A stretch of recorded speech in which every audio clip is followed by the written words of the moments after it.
আসসালামু আলাইকুম ওয়া রাহমাতুল্লাহি ওয়া বারাকাতুহু। সম্মানিত দর্শক মণ্ডলী, সকলে কেমন আছেন? আশা করি আল্লাহ পাক সকলকে ভালো রেখেছেন। আলহামদুলিল্লাহ, আমরাও ভালো আছি। আমার মতো অনেক পাবলিক আছে যারা এর আগে হয়তো মিল্টন সমাদ্দারকে চিনতেন না। যিনি ১.৫ কোটি ফলোয়ার্স নিয়ে এবং শত শত মানুষের সহযোগিতা এবং অনুপ্রেরণার দ্বারা অনুপ্রাণিত হয়ে আ নিজেই একটি চাইল্ড এবং ওল্ড এজ কেয়ার নামক একটি প্রতিষ্ঠান গড়ে তুলেছেন। দীর্ঘ ১০ বছরের তিলে তিলে গড়া যে প্রতিষ্ঠানে অসুস্থ, দুস্থ এবং পথহারা শিশু, বৃদ্ধ-বৃদ্ধারা সহযোগিতা পেয়েছে এবং আশ্রয় পেয়েছে।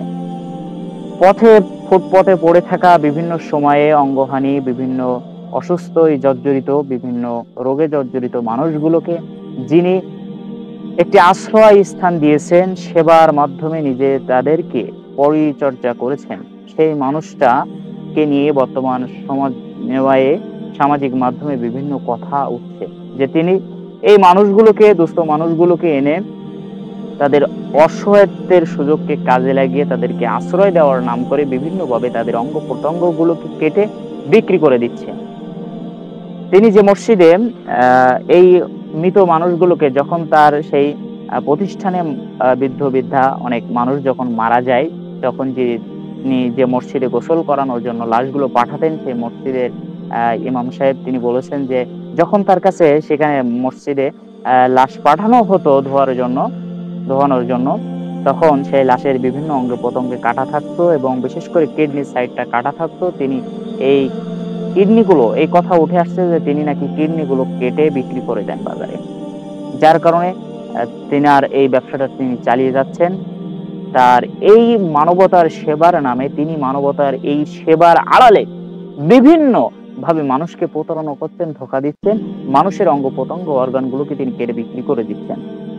যদি এই কথাগুলো সত্য প্রমাণিত হয়, তাহলে তার মতো এমন অসংখ্য অগণিত মানুষ যারা মানব সেবায় নিজেদেরকে নিয়োজিত রেখেছেন, তারা সকলেই প্রশ্নবিদ্ধ হবেন এবং মানুষের কাছে বিশ্বাসের পাত্র, বিশ্বাসের অযোগ্য হিসেবে তারা গণ্য হবেন।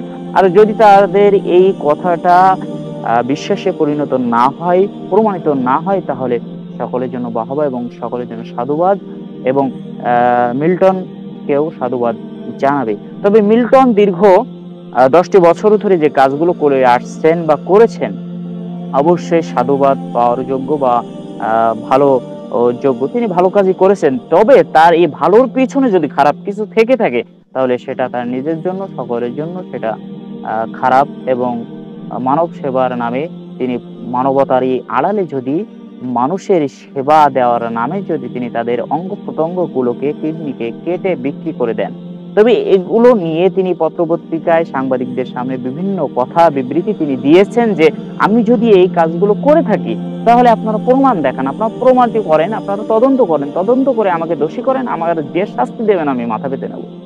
তার এ কথাটাও ভালো লেগেছে বা ঠিক, যে তদন্ত না করে একজন মানুষের সম্পর্কে এভাবে বাজে মন্তব্য বা অহেতুক কথা বলা আসলে উচিত না। কারণ একজন মানুষ ভালো কাজ করলে আরেকজন মানুষ, অন্য কেউ তার পিছে লেগে যায়। যেমন খলিলের গোশতের দাম কম করে বেচায়, মাংস কম দামে বিক্রি করায়, তার পিছনে লেগে গেছিল। এমনকি তাকে হত্যার হুমকিও দেওয়া হয়েছিল। ঠিক মিল্টন যখন ভালো কাজ করছে, অন্যরা পিছে লাগবে। শুধু মিল্টন না, এমন সমাজে অনেকেই যারা ভালো কাজ করতে চায়, তাদেরকে মানুষ পিছন থেকে টেনে ধরে, এটাই স্বাভাবিক।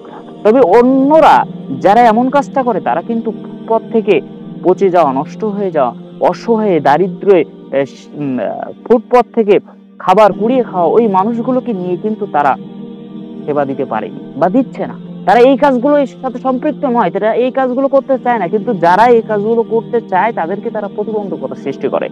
আসলে মিল্টন যে কাজগুলো করেছে মানব সেবায়, সে ভালো কাজ করেছে নির্দ্বিধায়। কিন্তু যদি তার এই কাজের ভিতরে তার এই স্বার্থ লুকিয়ে থাকে যে মানুষগুলোকে সেবা দেওয়ার নামে তাদেরকে তার এই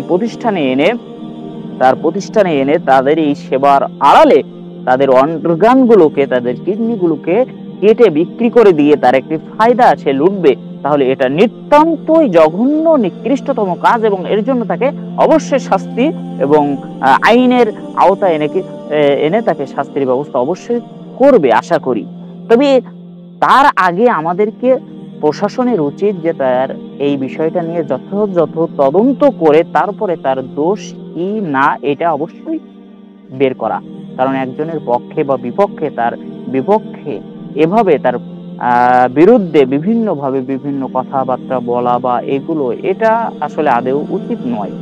কারণ মিল্টন যে কাজগুলো সে করে এসেছে, করেছে, সেটা প্রশংসার দাবিদার। অনেকেই বলছেন যে মিল্টন নাকি একসময় সে তার পিতাকে মেরেছে, পিতার গায়ে হাত তুলেছে। যে মানুষ পিতার গায়ে হাত তুলতে পারে, পিতাকে মারতে পারে, সে কিভাবে অন্যের পিতামাতাকে সম্মান করবে? এটা অনেকেই বলছে। তা আসলেই আমরা তো এগুলো বলতে মানুষ পিছপা হবে না। মানুষ একটা শুনলে আরেকটা বলবে, এটা স্বাভাবিক। তবে আমরা চাই যে সে যে কাজটাই করছে বা করছে এটার তদন্তপূর্বক এর মূল তথ্যটা যেন প্রশাসনের উচিত এই তথ্যগুলো মানুষের সামনে এনে দেওয়া। তা না হলে এটা আরো বেশি বিস্তার লাভ করবে, প্রসার লাভ করবে।